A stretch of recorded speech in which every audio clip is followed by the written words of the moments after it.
नमस्कार, आप देख रहे हैं ग्रेटर जम्मू और मैं हूं आपके साथ Neetu Singh. Youth against corruption और डुग्गर देश जन आवाज़ ने आज कोलैबोरेट कर एक पत्रकार वार्ता रखी गई है, जिसमें न्यू जो है रिजर्वेशन पॉलिसी को लेकर आज उन्होंने आवाज़ उठाई है और जानने की कोशिश करेंगे कि क्यों इन्हें लगता है कि जो न्यू रिजर्वेशन पॉलिसी आई है वो हित में नहीं है। कैसे मानते हैं आप? मैम देखिए, सबसे बड़ी बात यह है कि अगर हम उस पॉलिसी को देखेंगे, पढ़ेंगे, तो हम ये देखेंगे कि आज हमारी स्टेट में जो है वो रिज़र्वेशन जो है, जो रिज़र्व्ड कैटेगरीज़ है, वो 75% तक चली गई है। अगर 10 सीटें निकलती हैं तो 2.5 मतलब 25% जो है वो ओपन के जनरल कैटेगरी के लिए है, बाकी 75% जो है वो रिज़र्व कैटेगरी के लिए है। This is the violation of the Indira Sahni judgment and all the other judgments which has been passed by the constitutional benches of the Honorable Apex Court number of times। और अगर उसमें हमें इंदिरा साहनी में court ने मतलब specifically बोला है कि अगर आप 50% की जो सीलिंग लिमिट है उसको ब्रीच करते हो तो आप आर्टिकल 16 ऑफ द कॉन्स्टिट्यूशन जो इक्वालिटी की बात करता है, आप उसको भी वायलेट करते हो और क्वालिटी को भी वायलेट करते हो। अगर इसी तरह से अगर जो रिज़र्व कैटेगरी में अगर आप उसकी परसेंटेज को बढ़ाते जाओगे तो कल ओपन कैटेगरी वाला बच्चा जो है वो कौन सी जो है कैटेगरी में जाके compete करेगा, वो गवर्नमेंट को बताना चाहिए। और ये पॉलिसी गवर्नमेंट ने ये पहले पब्लिक को कॉन्फिडेंस में लेकर बनानी चाहिए थी, ना कि अपने वोट बैंक को सेटिस्फाई करने के लिए बनानी चाहिए थी। आज हमारे जम्मू कश्मीर में जो रिज़र्व्ड कैटेगरी है वो 75% चली गई है, तो we are against that. Sir, जबकि इंदिरा साहनी ने ये कहा था कि जब भी रिजर्व जो कैटेगरी की बात की जाए, रिजर्वेशन जो है वो 50% से ज़्यादा किसी को भी नहीं मिलेगी, लेकिन अब 75% जो है उसे बढ़ा दिया गया। खासकर अगर जम्मू कश्मीर की बात की जाए तो कैसे देखते हैं आप इसको?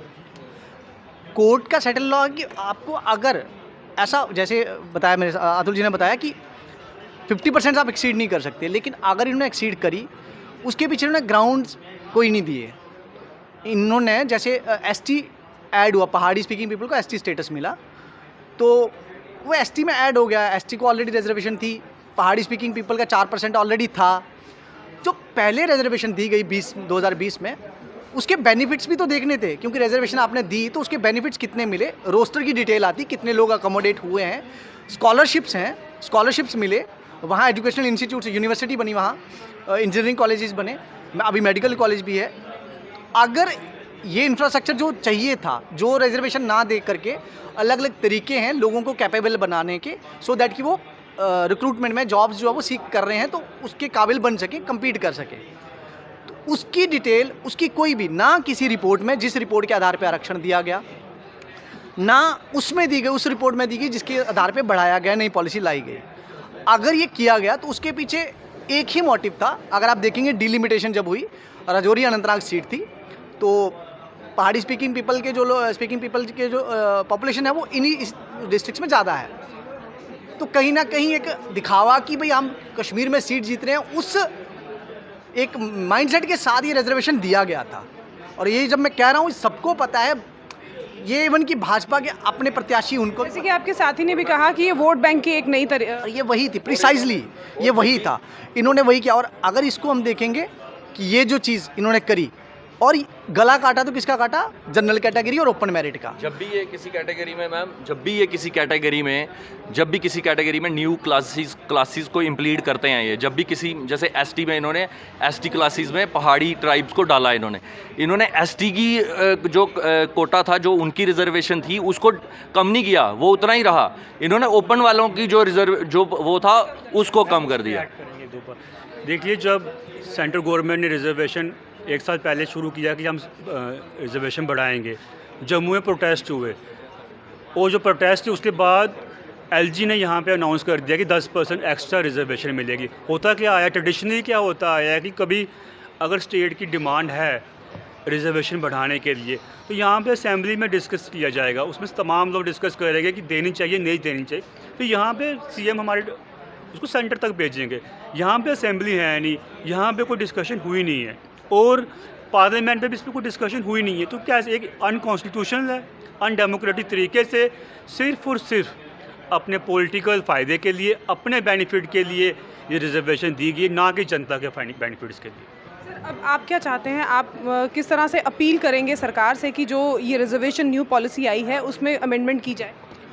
सरकार से भी अपील है और मैं आम लोगों से भी आपके माध्यम से अपील करना चाहूँगा। सरकार से ये अपील है कि अगले 10 दिनों में इस ऑर्डर को गो थ्रू करिए, रीथिंक करिए, क्योंकि ये ऑर्डर जब आया था कोड ऑफ कंडक्ट लगने से 2 दिन पहले आया था। तो आपके पास दिन बहुत हैं और इसका खामियाजा क्या है ये आपने देखा है, पॉलिटिकल पार्टियों ने भी देखा है। तो आप इस ऑर्डर को देखिए, रीथिंक करिए और इसको आप जो पुरानी पॉलिसी है उसमें कैसे आपने फेरबदल करना है आप देखिए, उसको करिए। और आम लोगों से ये अपील है कि इंतज़ार मत करिए कोई राजनीतिक पार्टी आपके लिए बोलेगी, क्योंकि चाहे कोई कैंडिडेट आपको ये कहता भी है कि मैं आप ही की कैटेगरी, आप ही जनरल कैटेगरी से हूँ और मैं बोलूँगा आपके लिए, आपने देखा पार्लियामेंट में जो कैंडिडेट बोले हैं वो बाकी उनको मुद्दे दिखे होंगे, समर्थन के लिए किया होगा। हमारे भी यहाँ से 2 रिप्रेजेंटेटिव, हमारे भी प्रतिनिधि गए, लेकिन उन्होंने इसके बारे में कोई बात नहीं बोली। ना वो बोलेंगे, ना जो यहाँ पार्टियों के वर्कर्स हैं वो बोलेंगे। पार्टी बाजी अलग रख के आपको अपनी कैटेगरी, जनरल कैटेगरी में और ओपन मेरिट का होते हुए आपको ये सोच के बाहर निकलना पड़ेगा, सवाल करने पड़ेंगे और अपना प्रतिनिधित्व खुद करना पड़ेगा। किसी का इंतज़ार मत करो, उठ के ये जो हैशटैग सेव ओपन मेरिट एक कैंपेन है जो हम चला रहे हैं, आंदोलन की फॉर्म ले रहा है धीरे धीरे, इसका समर्थन करिए, आइए जुड़िए साथ में। और तमाम वो संगठन जो सामाजिक संगठन है, सिविल सोसाइटी है, आप उनसे ये अपील है कि आप अगर हम कुछ गलत कह रहे हैं तो आइए चर्चा करते हैं, कहीं भी बैठ के चर्चा करते हैं, लेकिन अगर ये सही है तो केवल इसलिए चुप मत रहना कि हमारे लोग भाजपा में हैं तो हम इनके खिलाफत कैसे करेंगे, मेरा कोई रिश्तेदार भाजपा में कैसे करेगा, या किसी और पार्टी में तो उनका वोट बैंक है तो हम इसके खिलाफ। इस सब को छोड़ करके, क्योंकि आज ये फैसला हो गया, ये आपने ऑब्जर्व कर लिया, आगे चल के ये कल को 80 भी होगा, 90 भी होगा। हमने यहाँ तक भी देखा है कि कई जगह ऐसी हैं जहाँ 100% रिजर्वेशन सरकार ने कर रखी है। तो तब आप देखिएगा, क्योंकि रिजर्वेशन तो रिजर्वेशन है, ओपन मेरिट में वहाँ कोई कम्पीट नहीं करेगा, तो तब आप देखिएगा कि आपके बच्चे क्या करते हैं, क्या होता है। आज ही वो इतने परेशान है तो आगे जाके क्या हालत होगी। More over it should not be for the creamy layer only. अगर इसका मैं तो यहाँ तक बोलता हूँ कि पूरी रिजर्वेशन पॉलिसी ओवरऑल जितनी भी है उसको गवर्नमेंट को दोबारा गो थ्रू करना चाहिए। इवन जैसे सुप्रीम कोर्ट ने भी अब संज्ञान लिया है कि एवरी टाइम जो रिजर्वेशन है, जितनी भी रिजर्वेशन है, उसका बेनिफिट सिर्फ क्रीमी लेयर लेती है और जो रियलिटी में economically and socially weaker section है उसको कभी उसका फ़ायदा नहीं मिलता। तो ये जो है इसको गवर्नमेंट को पूरा ही जो है दोबारा गो थ्रू करना चाहिए और पूरा ही देखना चाहिए कि it should be not on the caste और religion basis, it should be only on the basis of the weaker section, whether it is economical और सोशली।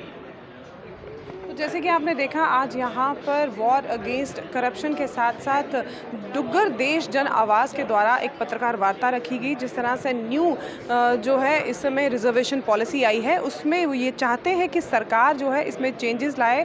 10 दिन का उन्होंने टाइम दिया है, अन्यथा आने वाले समय में ये न्यू रिजर्वेशन पॉलिसी जो है जनरल कैटेगरी के लिए काफ़ी हानिकारक सिद्ध होगी। आपका क्या कुछ कहना है, किस तरह से आप न्यू रिजर्वेशन पॉलिसी को देखते हैं? अपनी राय ज़रूर रखिएगा। तब तक के लिए मुझे दीजिए इजाज़त। कैमरामैन अर्जुन सिंह के साथ मैं नीतू सिंह, ग्रेटर जम्मू के लिए। धन्यवाद।